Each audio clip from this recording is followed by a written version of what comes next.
Government is using big tech to shut down dissent. They're doing it on the biggest podcast platform in the world. They're doing it up in America's hat with Canadian truckers. We are all at risk here, and what happens now will have a lot to say about the future of free speech in our society. This is Verdict with Ted Cruz.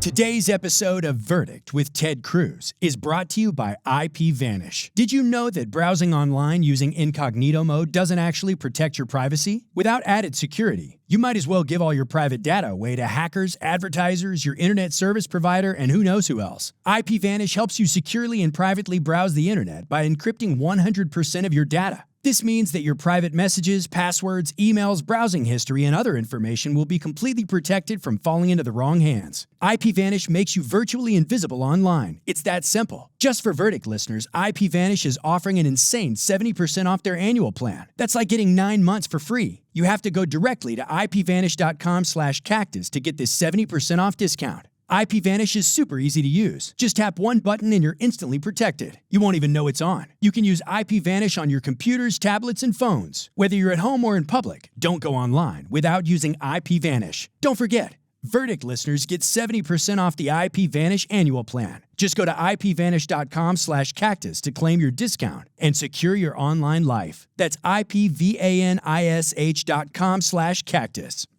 This episode of Verdict with Ted Cruz is brought to you by Thompson Cigar. Now, I don't have to tell you that the gentlemen on this show like cigars. So does my husband. Most times, actually, that's what we do after the show. They smoke cigars and we tell ourselves what a great show it was. But that's why you've got to check out Thompson Cigar. Whether you're working from home or just kicking back after a week of being essential, there's no better way to relax than with a premium cigar. They've got the best prices on the biggest brands in the business, from Macanudo to Monte Cristo. Or maybe, are you looking to try new, rare, top-rated blends, but you don't want to splurge on boxes? Well, check out Thompson's Cigar Tour, a smattering of 5 different blends delivered to your doorstep each month. Now, Michael and my husband have been fans of Thompson even before they became a partner. No one has more selection than Thompson. Their customer service is the best, so sit back and take a break from all the craziness with a cigar from Thompson Cigar Company. These guys rarely do offers, but right now, Thompson is offering our listeners 15% off orders over $75 or 20% off orders over $99. To take advantage of these incredible savings, simply go to thompsoncigar.com and use promo code CACTUS when you are ready to check out. That website is Thompson, THOMPSON, cigar.com, and use promo code CACTUS.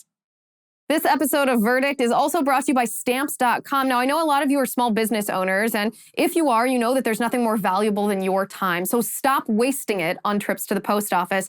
Stamps.com makes it easy to mail and ship right from your own computer. You can save time and money with Stamps.com. You can send letters and packages for less with discounted rates from USPS, UPS, and more. Stamps.com brings the services of the post office and UPS shipping right to your computer. So whether you're an office sending invoices, a side hustle Etsy shop, or a full-blown warehouse shipping out orders, Stamps.com will make your life easier. All you need is a computer and a standard printer. No special supplies or equipment. Within minutes, you're up and running, printing official postage for any letter, any package, anywhere you want to send. And you'll get exclusive discounts on postage and shipping from USPS and UPS. Once your mail is ready, you just schedule a pickup or drop it off. No traffic, no lines. There is no risk. And with our promo code VERDICT, you get a special offer that includes a 4-week trial plus free postage and a digital scale. No long-term commitments or contracts. Just go to Stamps.com, click on the microphone at the top of the homepage, and type in VERDICT.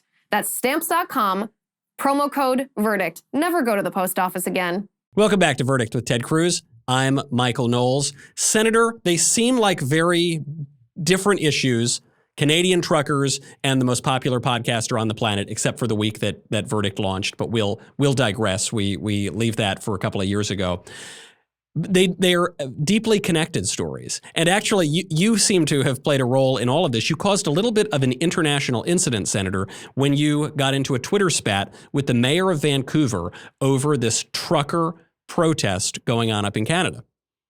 Well, that's true enough. The mayor of Vancouver said, we Canadians don't want you truckers. You guys go home. And I had to point out, I said, gosh, The Canucks might have a different view if the truckers actually did go home and suddenly your shelves were empty. I mean, it seems to me 2 years ago, people were waxing eloquent about the great heroes that truckers were. And I agree, they make our entire system, our economy move forward. But now these leftist politicians are saying, to hell with you, truckers. We don't like what you have to say. So it's not just the little guy. It's not just the working class that is being put upon here. It's even one of the most elite, influential, popular voices in the world. That would be Joe Rogan, this podcaster who's got a massive, massive audience. He's politically independent, and big tech is shutting him down. We touched on it a little bit. Some aging hippies were trying to boot him off of Spotify, but it appears to be sort of working. Well, these two stories are deeply interconnected, and they represent together the most dire threat to free speech we have. Joe Rogan, you have petty government authoritarians enlisting their buddies in big tech to silence the voice of dissent. Canadian truckers, you have petty government authoritarians enlisting the voice of big tech and the power of big tech to silence the voice of dissent. And both, look, this would never have happened even a year or two or three ago. This is a new phenomenon. Let's take Joe Rogan. So Jen Psaki publicly called from the White House podium for Spotify to take down his episodes, for Spotify to silence him. I will say, let me start off by saying I'm pissed off. Look, our last podcast, we talked about how this pod was the first podcast to be mentioned from the White House podium, and in comes Joe Rogan and Bigfoots us.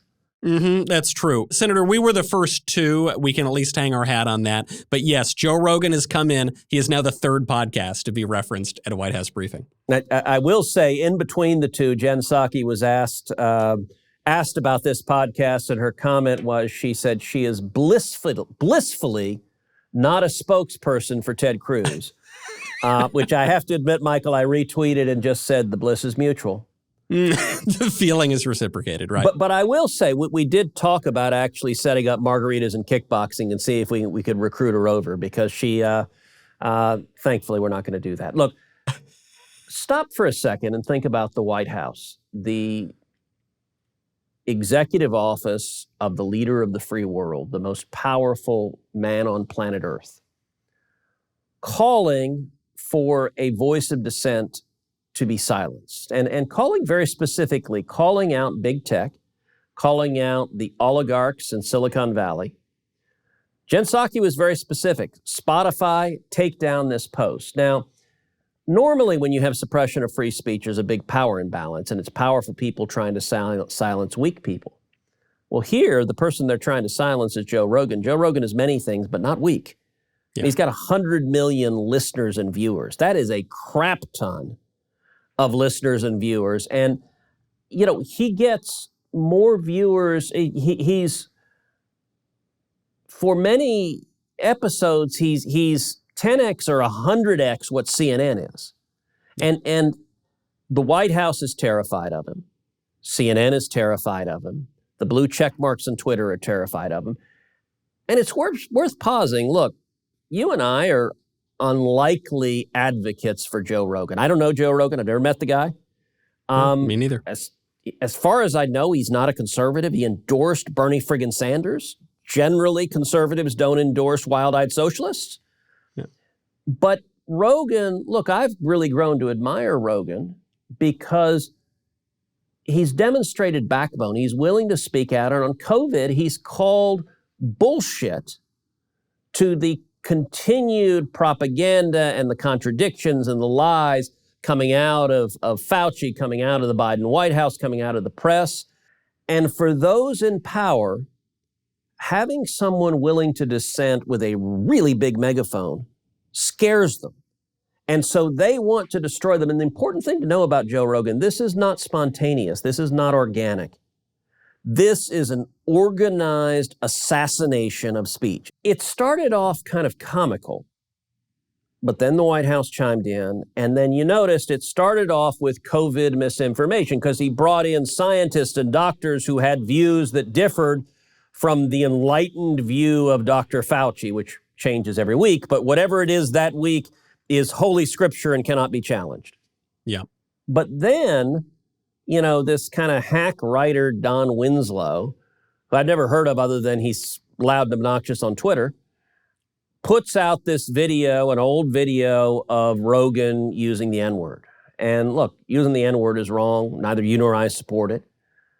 And suddenly, all of the blue check marks gathered up together, and Rogan is a racist for having used it. Look, that's not a word that should be used in polite society, but I will tell you who else has used the N-word repeatedly. Joe Biden. Rappers like crazy. Howard Stern. They're not canceling Howard Stern. Why? Because Howard Stern is serviling, kissing the behinds of those in power. It's really a shame. Howard Stern started out a rebel, and now he echoes the words of the petty tyrants. If you shut up and echo what they say, you're okay. If you're Jimmy Kimmel, you can dress in blackface, you can do whatever you want because you're a mouthpiece for the regime. This has followed a familiar script. And I guess this also ties it to the Canadian trucker protest, which is the actual substantive issue that this is about, is COVID. And so Joe Rogan questioned the COVID narrative. He brought on very respected, very well-known scientists. They questioned the government's COVID narrative, the narrative du jour, because as you say, it changes all the time. And so what happens then? They try to attack him. It doesn't work. Then the left calls him a racist. That is always the next card that they play. They pull it out of nowhere. They take clips out of context. They do whatever they can. They apply a standard unevenly. And they're trying to do that. That seems to have weakened him a little bit. He's made some concessions. We'll see where it goes. But I guess my question on it is, what is it about this COVID issue? Because I guess what the left would say is, Michael, Senator, this is about health. People are going to die if this information gets out there, and that's why we've got to suppress the truckers. It's why we've got to shut up Rogan. Is this a unique issue where people are not allowed to dissent? It is unique in the following way. It has revealed the authoritarianism of these government leaders. They believe they have the power to force you to comply, to force you to take a vaccine. My body, my choice doesn't matter to them anymore. Nope, not your body, not your choice. We're going to force you to take a vaccine, to force you to wear a mask, to force you to obey. And if you don't, they will use the coercive force of government to shut your business down. There's a restaurant here in D.C. that was shut down because they refused to enforce the vaccine mandate. So local restaurants said, look, I don't want to have my customers come in, demand their papers, intrude on their medical business. And so what did D.C. do? District of Columbia came in and shut them down. I mean, it is arbitrary power. They will shut your business down. They will shut your restaurant down. They'll shut your bar down. They'll shut your store down. They will fire you if you're active duty military, a soldier, sailor, airman, Marine, a Navy SEAL. They will fire you. If you're a doctor, a nurse, they will fire you. If you're a government employee, if you're an FBI agent, if you're a Border Patrol agent, they will fire you. It is force, and these are the same guys that during the height of COVID when it started, we're shutting down playgrounds, we're shutting down churches, we're suing to say, if you sing Amazing Grace, everyone's going to die. And right. What COVID has done has revealed the arbitrariness, the power. And by the way, some might say, all right, you're exaggerating. Listen, all these Democratic politicians know it's crap. We all saw this week Stacey Abrams sitting in a classroom full of little kids. The kids are all masked, and she's sitting there grinning ear to ear with no mask right in front. Why? Because she's a Democratic overlord, and the rules don't apply to her. They just apply to the little people. In this case, it really was little people. It was children. And it's all the Democratic politicians, every one of them. Gavin Newsom, palling around with Magic Johnson. All right, that's pretty cool. He gets to hang out with Magic Johnson. I'm jealous about that. Eric Garcetti saying, oh, I held my breath. I had my mask off, but I held my breath. Baloney. No, but it's the lie is so absurd. The person saying it doesn't believe it. The person hearing it doesn't believe it. But what it's really about, and by the way, Barack Obama this week, he's having this massive house built in Hawaii. Never mind global warming, never mind the environment. And he's standing there with the workers, little working people. The workers are all masked, and there's Obama, no masks, supervising the servants. That's the same as Nancy Pelosi when she does her fundraisers, where the serving people must be masked. It's garbage. It is contempt of elitists. But the fact that they take their masks off, I've talked in this pod all the time. Democratic senators remove their masks all the time behind closed doors. When the TV cameras aren't there, boom, the mask comes off. But as soon as they come out, they put the mask on. This is about power. And Rogan and the truckers are threats to it. And I got to say, look, Rogan in the world of speech has a damn powerful megaphone. Spotify is paying him $100 million. $100 million is a lot of money. Michael, if Spotify offered it to you tomorrow, $100 million, shave your head and become an MMA wrestler. I got to say, I think we'd see Michael Knowles, dressed in a red tights going to wrestle. I don't want to undercut my negotiation. I would do it for 95. I would. I believe you, and I'd buy tickets to it. Well, I guess this is what's so scary here is Joe Rogan. He's got this huge megaphone, and yet they can, at least to some degree, make him concede. We were always told that, yes, the government is bad and they do lots of bad things, but we've got private enterprise. We've got our own private organizations. We can do our own work in the culture, fight back, build your own Google, all that kind of stuff. And yet what we've seen here in the States and with the Canadian truckers is you're seeing the government using these private entities. So you've got Spotify as being pressured by the White House to boot Rogan, or at least to censor him. You've got GoFundMe. There was a GoFundMe set up for these Canadian truckers. A lot of people were donating to them. And then GoFundMe, under a lot of political pressure, says, whoops, never mind, we're going to take that money away from the truckers. Well, so now we don't have the government, we don't have the private enterprise. What are we supposed to do? So you look at Spotify, they haven't kicked Rogan off yet, but the goal is to kick him off entirely. That's what the White House called for. They have taken down about 100 episodes of his show. So they've decided that you and I, we don't get to see what he said those episodes. We're too dumb, we're too ignorant, we can't listen. That speech is dangerous, and so they're going to ban it. I got to say, Rogan responded by apologizing. And listen, if there's one lesson Donald Trump has taught us, is don't apologize to the woke left-wing mob, because they're not interested in apology. They're not interested in truth. They're not interested in facts. Nobody cares in the mob about the substance of what was on those 100 episodes. They don't care at all. They want to destroy him. You look at the truckers. Listen, in Canada, the Canadian politicians, the mayor of Ottawa was reveling in calling for GoFundMe to pull down the site and was bragging about it. And GoFundMe, people had given $10 million to support this. I mean, it was, a spontaneous movement. And when the government officials called on GoFundMe, just like the White House did, the government officials in Canada called on GoFundMe, stop this. GoFundMe didn't have $100 million tied up with the truckers. If they did, they might have behaved differently. Spotify's been a little bit trying to have their cake and eat it too. Yeah. So GoFundMe just said, nope, we're taking the money. And first they said, we're going to give it to a bunch of left-wing causes that we support. Then there was so much outrage, they backed off and said, oh, no, we'll just refund the money.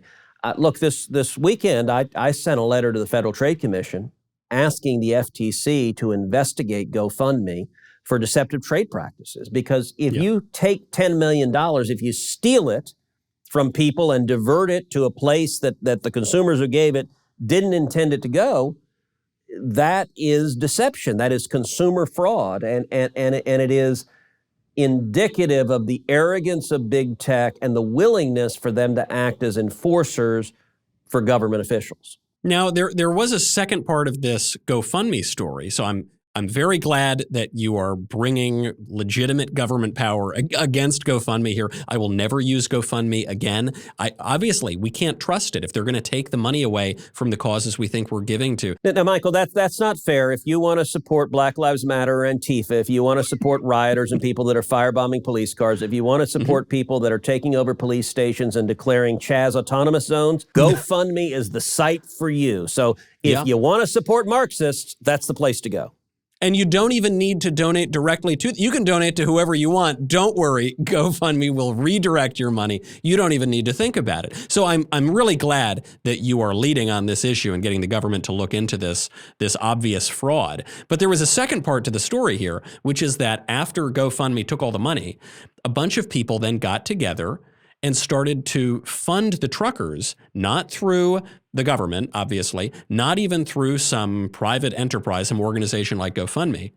They did it through Bitcoin. Bitcoin is a powerfully revolutionary technology. Cryptocurrency, I am very bullish on Bitcoin and on crypto generally. And I got to tell you, the same petty authoritarians who hate Joe Rogan, who hate the Canadian truckers, they hate Bitcoin, and they hate crypto. And there's some irony. So I've become a very vocal defender of crypto, probably the leading defender, or certainly one of the leading defenders in the U.S. Senate. And it's interesting, a lot of the Bitcoin and crypto folks were Bernie bros, just like Rogan, you know, the kind of cool socialist, that seemed hip. And yet these authoritarians hate Bitcoin and they hate crypto, and it's for the same reason. Why do they hate Joe Rogan? Because they can't control him. He's not subject to their authoritarian power. Why do they hate Bitcoin? Because they can't control it. It is a system of currency outside of the monopoly control of the U.S. government. And I got to say, as I've addressed, I spoke at a big crypto conference in Austin several months ago, and I said, listen, you need to understand this administration, I believe, is going to go after you and is going to try to destroy you. And by the way, that's a pattern of authoritarians. China, communist China, outlawed Bitcoin for the exact same reason. Why does Elizabeth Warren hate Bitcoin? For the same reason that she in China hates Bitcoin, because neither one of them can control it.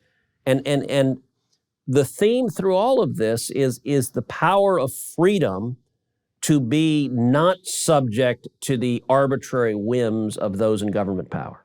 Now, you have convinced me on this. I don't know anything about crypto. I'm a terrible investor. My investment strategy generally is buy high, sell low. That's whenever I'm involved. But what a lot of listeners probably don't know is that you are much hipper than I am. You have been on this crypto thing for a while. It's true. And you did make headlines because, well, crypto was collapsing and I was panicked and selling all my crypto. You were apparently buying the dip. That is true. So I bought Bitcoin. I own Bitcoin. I think according to the public reports, there are 3 senators that own Bitcoin, me, Cynthia Lummis, and Pat Toomey.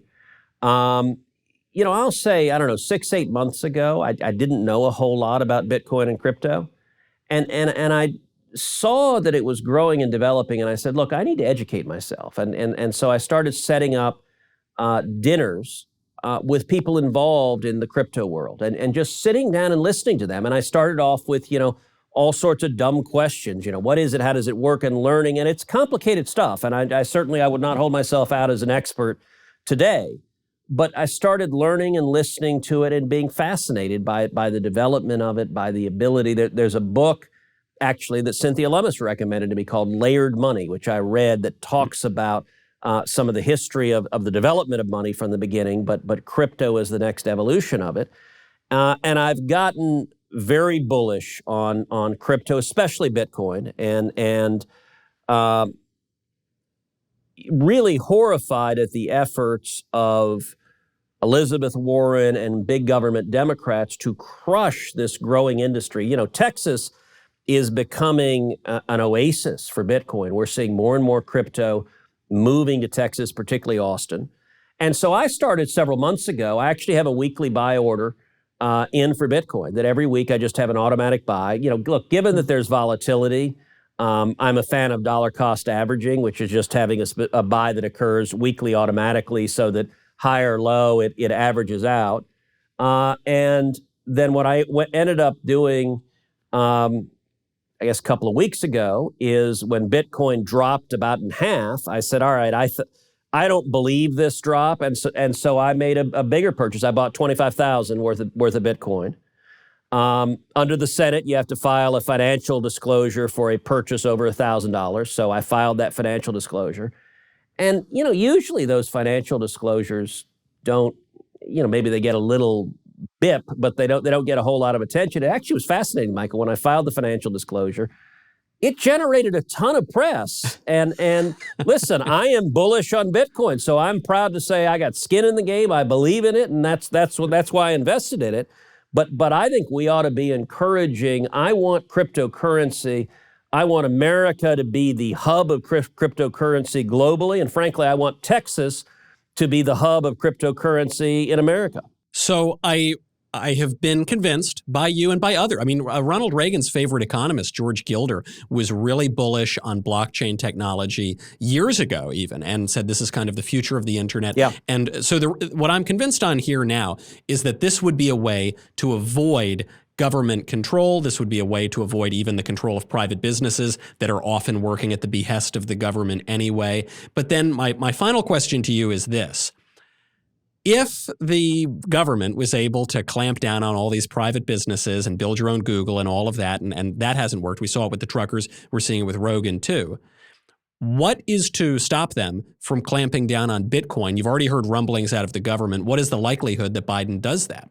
So, look, they may well, and I am quite concerned about it. This administration could kill crypto. When I talked to the conference in Austin, there are a lot of folks in the crypto world who are a little bit utopian. That they have a view that we are inevitable, that Bitcoin is inherently superior to all other forms of money. I will say one of the things I like about it is it's a potential hedge against inflation. And given this administration spending trillions and driving up trillions in debt, I'm interested in the hedge in inflation as they're devaluing the dollar. And so I like Bitcoin as a hedge against inflation. But the point I made at this conference is y'all need to understand government can destroy you. I asked, how many of y'all have heard of Napster? And they all did. And I said, listen, it's easy to think we're happily in our sort of Austin, peaceful place. And I think Bitcoin is actually where Silicon Valley was maybe 15 or 20 years ago, which is at a fork in the road, where Silicon Valley could have chosen to go towards a libertarian utopia. Leave us alone, let's be entrepreneurs, let's have freedom. Or they could have done what they did, which is to go down the socialist woke path of we exercise power, we are totalitarian, and we're hard leftist woke. And unfortunately, Silicon Valley took the wrong choice. I think Bitcoin and crypto more generally is at that same fork in the road. I hope that they go the libertarian way. I hope they go the small business, leave us alone, let us be entrepreneurs. That is really potent, so I'm trying to encourage it, but absolutely there is a very real and potent threat from the Biden administration that they will go after it, that they will try to destroy it. And I'm going to fight against that because I think it is a huge, huge industry going forward, and I don't want to see the idiot politicians in Washington drive it out of America and send it overseas. It won't disappear, but Washington is perfectly capable of sending the jobs overseas and sending that business overseas. I think that would be catastrophic. Right, and especially at a moment where dissent against the ruling class, the liberal establishment, the regime, whatever you want to call it, where that is so difficult and where people are genuinely persecuted for it. Yes, we have to wield what political power we can. Yes, we need to wield what market power we can. But if there were an instrument, a technology, really to be able to exercise our rights and our way of life, that's something very hopeful. And so I hope that we can maintain it. We unfortunately so far are not accepting Bitcoin in the Verdict store, but I think we really should. I think that would be a great way to do it. So, Michael, I've actually introduced legislation in Congress to have the congressional store accept Bitcoin. Really? So that's one of the pieces of legislation I've introduced as a way of spreading its acceptance. By the way, in El Salvador, I spoke with the president of El Salvador last week. El Salvador, it's legal currency, it's legal tender in El Salvador, and it is Bitcoin has all sorts of potential, particularly in a developing economy, for people to have secure savings. You may not have access to a bank account, but if you have a cell phone, if you have any technology, you can have secure savings that can't be stolen from you. It can also is secure, instantaneous transactions. You can transfer it, buy and sell. There are massive inefficiencies right now in the transfers of cash that crypto and Bitcoin go all around. And so it is a generation-skipping technology, which is potent, and that's one of the reasons. So I've introduced legislation to repeal what the Democrats did, putting additional burdens on crypto. And I've also, as I said, I think the congressional store ought to accept it because it helps expand the ability of this industry to grow. And I think there's enormous benefit to Texas and the country as this industry grows. Well, it's great to know that Bitcoin is good for developing economies, because if Joe Biden's policies continue to destroy our dollar and our jobs, we may soon be a developing economy ourselves. Now, we have more.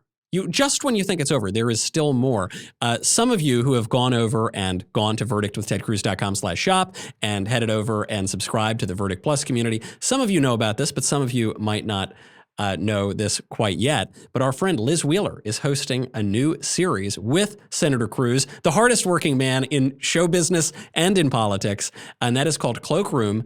Liz, what are you talking about? Hi, Michael. Hi, Senator. Yes, and Michael, you and I joke, one series is simply not enough for Senator Cruz, so there must be two. I'm so excited. This will be our second episode in the series. I'm excited to introduce it. It's called The Cloakroom. It's on Verdict Plus. It is only for Verdict Plus subscribers. You can, of course, join us at verdictwithtedcruz.com/plus. It's a brand new series with Senator Ted Cruz. It's co-hosted by me, Liz Wheeler.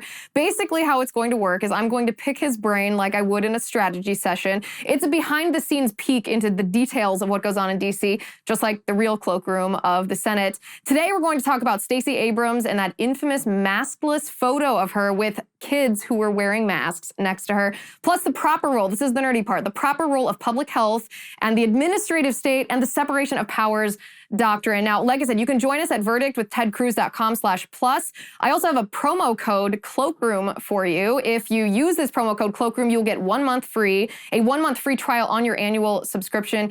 It's going to be a good time. Then, as I have mentioned before, soon after that, we're going to have a series where it is just me and Liz and no senator, then a series of Liz and the Cactus. And we're just building out a whole universe here because as the left tries to clamp down on us, it's more important than ever to speak out. And Liz, in our beneficence, in our charity, which is a theological virtue, we are not going to keep this episode behind the paywall. In the future, the episodes are going to be behind the paywall, but right now we have a sneak peek. So I'm going to get out of here. Liz, you take it away with the Cloakroom. Thank you, Michael. I'm Liz Wheeler. This is Cloakroom on Verdict Plus. Senator, we have a great episode planned today. So let's start with this photograph. This is the photograph heard round the country, if you will. It is, of course, Stacey Abrams, gubernatorial candidate for the state of Georgia. She is not wearing a mask in this photograph, but she is surrounded by school children, very small children, with wearing masks on their face. And not only is this a terrible look, she actually is defending this in the wake of all the outrage. So my question to you, like I said, is purely political. Is this photograph going to be the reason that she loses her election? Is this going to disqualify her in the eyes of her voters? Look, I think this photograph has the potential to be something like Terry McAuliffe's comment at the end of the Virginia governor's race, where he said in the debate, he said, parents have no right to say what's taught to their kids in school. And I think if there was one sentence that defeated McAuliffe and elected Glenn Youngkin, it was that sentence. It was the arrogance that was revealed. It was, there's an old line that a gaffe is when a politician tells the truth, tells you what they really think. This picture shows you what Stacey Abrams really thinks. And it is, I think this picture will play a central role in the election. Several things are striking. Number one, they put the picture out. They were proud of this picture. They saw nothing wrong with it. And then suddenly the reaction was so intense, they deleted it, and they got the school to delete it too. They tried to ban it, tried to erase it, just delete in fact, the school person deleted her entire account. But then when everyone naturally criticized the self-evident hypocrisy, the Abrams campaign put out this statement just snarling with attacks that, of course, people are attacking me because they're racists. And it's all about, undermining Black History Month because they're all just horrible racists who hate me. Completely ignoring the substance. Also, our campaign put out a statement that, well, Stacey requested that everyone wear a mask, and she just took hers off briefly. Well, okay, so that doesn't make it better. Maybe she held her breath. Like Garcetti did. Indeed. And by the way, I think it's much better. The world would be better if Democratic politicians held their breath, because it would mean they couldn't talk. So that would be an improvement. Look, this picture, I was reading something today that was comparing this, saying, this is the most consequential image of a politician in a room full of kids since George W. Bush was reading a children's story to a room full of kids when they came in and told him the news about 9/11, about the plane flying into the Twin Towers. And you know, we all remember that image and know that image. And I think this one, likewise, people will remember years from now. This is an image that will define the double standards, the arrogance, the hypocrisy. And it speaks volumes. I also thought it is notable, like the Washington Post wrote a story about, Republican outrage over Abrams in the picture. And what's interesting is they didn't show the picture. They had a picture of Stacey Abrams like out on the campaign trail smiling. The Washington Post very deliberately wouldn't show the picture because you actually don't need any commentary. You just need to see the image. And it tells you everything you need to know, including the fact that of everyone in the picture, the person at greatest risk from a serious illness of COVID was clearly Stacey Abrams. Yeah. She's the one not wearing a mask.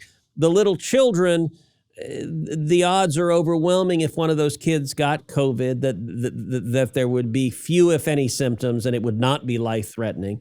But what it reveals is that neither she nor the other Democratic politicians that are insisting the kids be masked, they don't believe in this stuff. No, they don't. It's worse than hypocrisy, isn't it? It's elitism. They actually aren't just violating rules that they think apply to themselves. They actually don't believe that their own rules apply to themselves. And this is the reason the Washington Post isn't picturing or showing this photograph is because they know it's not a Republican or a Democrat issue anymore among voters, especially parents. Yeah. That parents across the aisle are outraged at how the public health establishment has treated their children and continue to treat their children in school. And that's where I want to dive into this a little more nerdy, a little more philosophical aspect of this. We've seen up close and personal the last 2 years how the public health establishment holds so much power over the American public, how much they influence politicians who issue dictates and mandates and lockdowns and masks and vaccines and all of these fairly invasive measures in the name of health, in the name of public health. Yeah. And so I want to talk to you tonight. I want to ask you from a philosophical perspective, what is the role or what should be the role of the public health establishment in our country? Well, it depends what qualifies for public health establishment. And in many ways, that is functionally Dr. Anthony Fauci. And he has become the face of it, so much so that on TV he has said, I represent science. You know, it reminds me of scripture, in the beginning was the word. I mean, it is this hubris to embody science with which Fauci... Look, 2 years ago, Fauci had a pretty good reputation. He was well respected.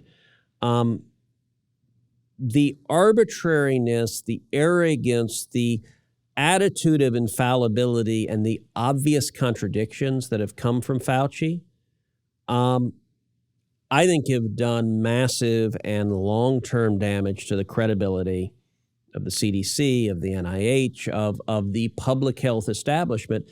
Listen, you want to minimize the spread of disease, lock every person on planet Earth in a dungeon and never let them out. You will reduce the spread of disease. There just are other negative consequences. Right. Well, that kind of gets to my question. That's why I think that we as a nation, especially the Republican Party and the conservative movement, need to analyze. We need to be thoughtful about what the proper role of public health is when public health is defined as as the premise that you laid out, as Fauci, as these government bureaucrats who weren't elected, they were appointed, who have the highest salary of all federal employees, including the President of the United States. Yeah. And it to me, it speaks to the administrative state because we could get rid of Fauci, meaning President Biden could fire him. He could resign. I mean, he's old. He's not going to be in this position forever. You can replace one bureaucrat with another bureaucrat. But as long as you have this system, as we do, of these executive agencies that Congress defers rulemaking to, I don't see this problem, particularly now that they have cemented how they want to handle pandemics or public health. They know that they can wage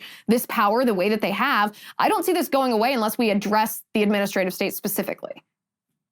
Yeah, look, I think it's a very good point. I think the Trump administration made serious mistakes as COVID broke out. And one of the mistakes was elevating Fauci and deferring to him for far too long. The Trump administration should have fired Fauci. The way Fauci and the declared overlords of public health treated us is that they were infallible. Yeah. And they did it while being cynically political at the same time. That combination is a really toxic brew. It is, and especially because if there's a doctor in the private sector who has a terrible opinion or gives you terrible medical advice, you go somewhere else. You go to a different practice, you go to a different provider. Sure. And that doctor, I mean, it's a meritocracy, or it's supposed to be. And that's not the case when it's a government bureaucrat. Again, that's why I think that when we're looking at the power of these bureaucrats and federal agencies, we have to understand the history a little bit, that this idea of the administrative state was introduced, at least theoretically, by Woodrow Wilson. He thought that there should be this class of neutral bureaucrats that ran our federal government. I personally don't believe that there can be someone who is politically neutral. I think everyone has an opinion. Then LBJ and FDR expanded this administrative state. So now we have this bloated apparatus, which a lot of people call the deep state. Yep. Because of all these politicos that work there that aren't accountable to the voter. In my opinion, and I want your take as a constitutional lawyer on this, in my opinion, the advent of this, or what really caused this to grow out of control, was when the Supreme Court stopped applying the separation of powers doctrine. That, of course, was when Congress would delegate their legislative authority to the executive agency. Yep. The judicial branch used to not allow that, but then they stopped and they did allow Congress, and now look what we have. So I'd love to hear your take on that and how we reverse that. So you're exactly right. It got exacerbated by a decision from the Supreme Court that was called the Chevron decision, where they created something that's called Chevron deference, which the courts now will defer to the judgment of an agency. Even if the statute, even if the law doesn't require that outcome, if the expert agency has an outcome, they will defer to it if there's any ambiguity in the statute. I think there are a lot of folks, and I would count myself among them, who think Chevron was a mistake, that it contributed to the growth of the regulatory state. And you've got a couple of things at play here. Number one, elected politicians like to shift power to the executive branch because they can avoid responsibility. They can pass a vague and general law, and then when the agency does something bad, they can say to their voters, "Hey, it's not me that did it. It's the EPA that did it. It's the agency. It's OSHA that did it." But secondly, there's a problem that we've seen that's called regulatory capture, and this is a notion from economics where you have regulators that are regulating a particular industry who become captured by it. They have a revolving door where people come from the agency to the private sector that they're regulating and back again, and they end up following the interests of the giant companies in that industry. So you see it in the aviation world with the FAA and a company like Boeing, and you look at the 737 MAX, where there was an instance the FAA was not remotely effective enough in ensuring the safety of the 737 MAX.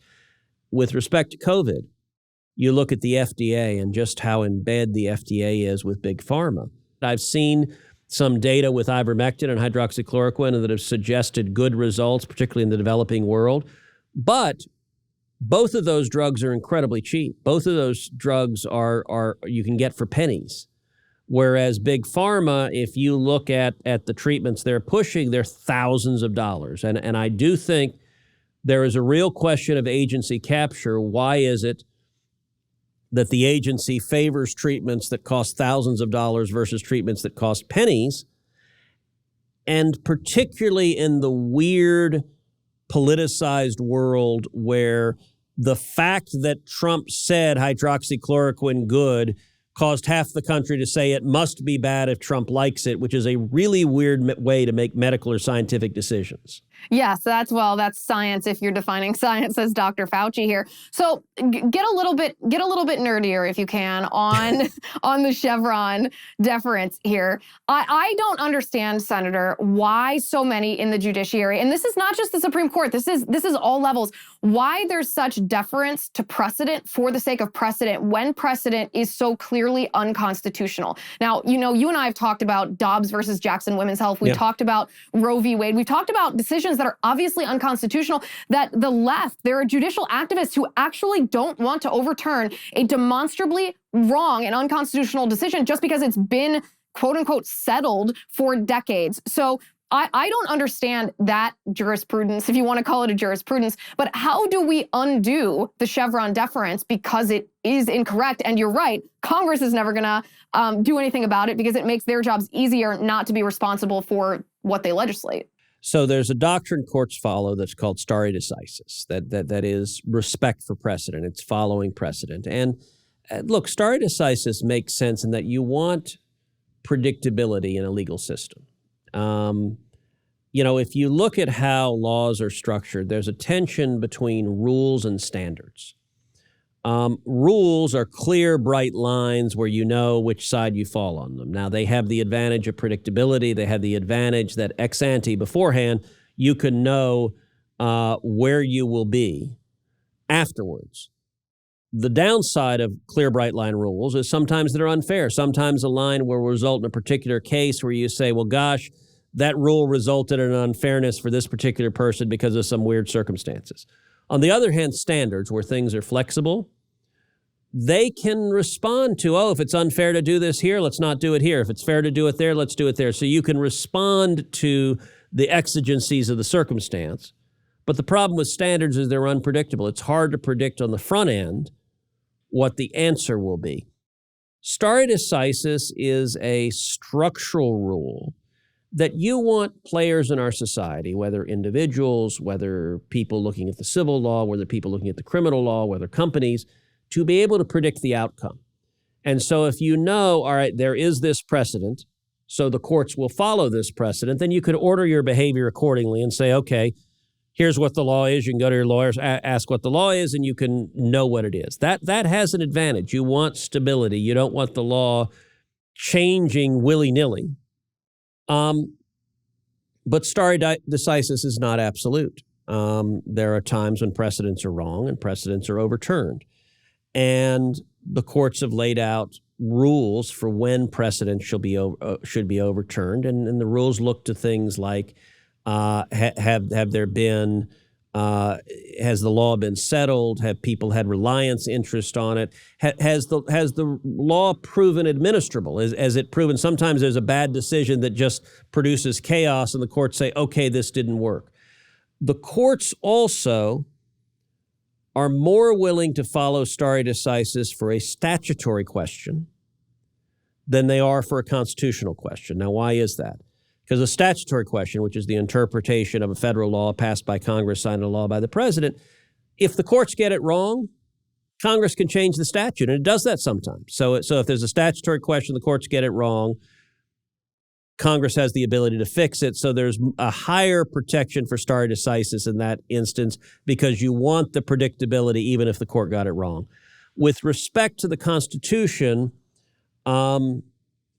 there's more of a view that a constitutional decision, if it is wrong, can be revisited. So, for example, the most famous overturning of precedent was Plessy versus Ferguson, which upheld separate but equal. It upheld the discrimination in schools, and Brown versus Board of Education overturned Plessy. That was the right thing to do.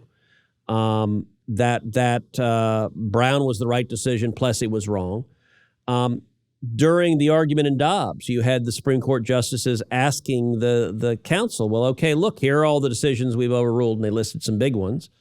Why doesn't Roe meet that standard? But how willing a justice is to overrule precedent, that varies justice by justice. I will say, by the way, as a final point on this, the liberals, it's not that they're devoted to stare decisis. They don't believe in stare decisis at all. They're devoted to left-wing outcomes. Yep. So they want stare decisis to be followed for left-wing decisions. So Roe versus Wade, for them, stare decisis is critically important because they support Roe.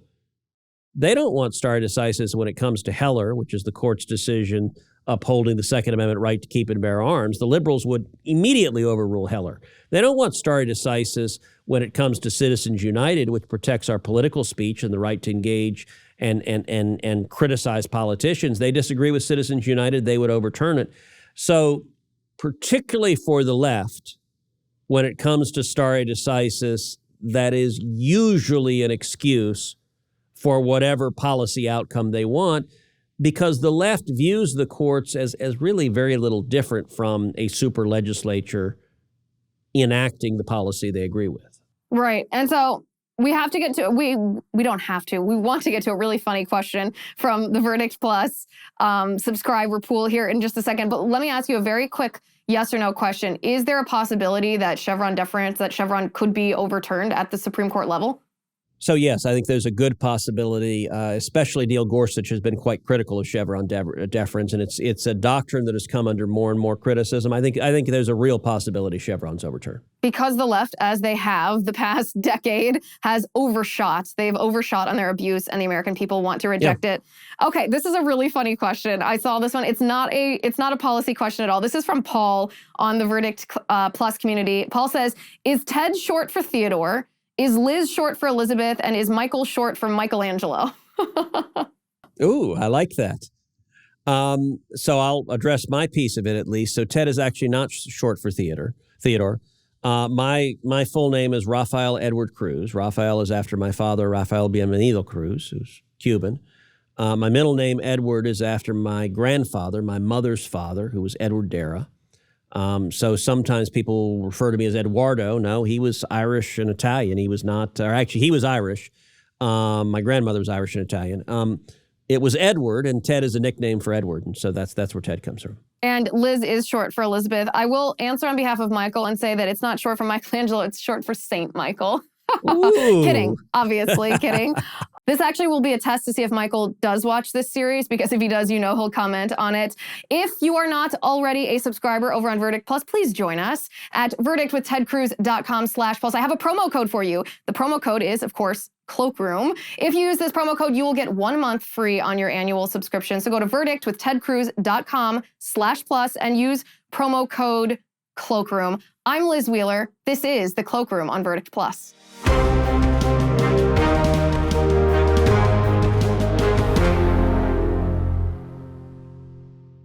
This episode of Verdict with Ted Cruz is being brought to you by Jobs, Freedom, and Security PAC, a political action committee dedicated to supporting conservative causes, organizations, and candidates across the country. In 2022, Jobs, Freedom, and Security PAC plans to donate to conservative candidates running for Congress and help the Republican Party across the nation.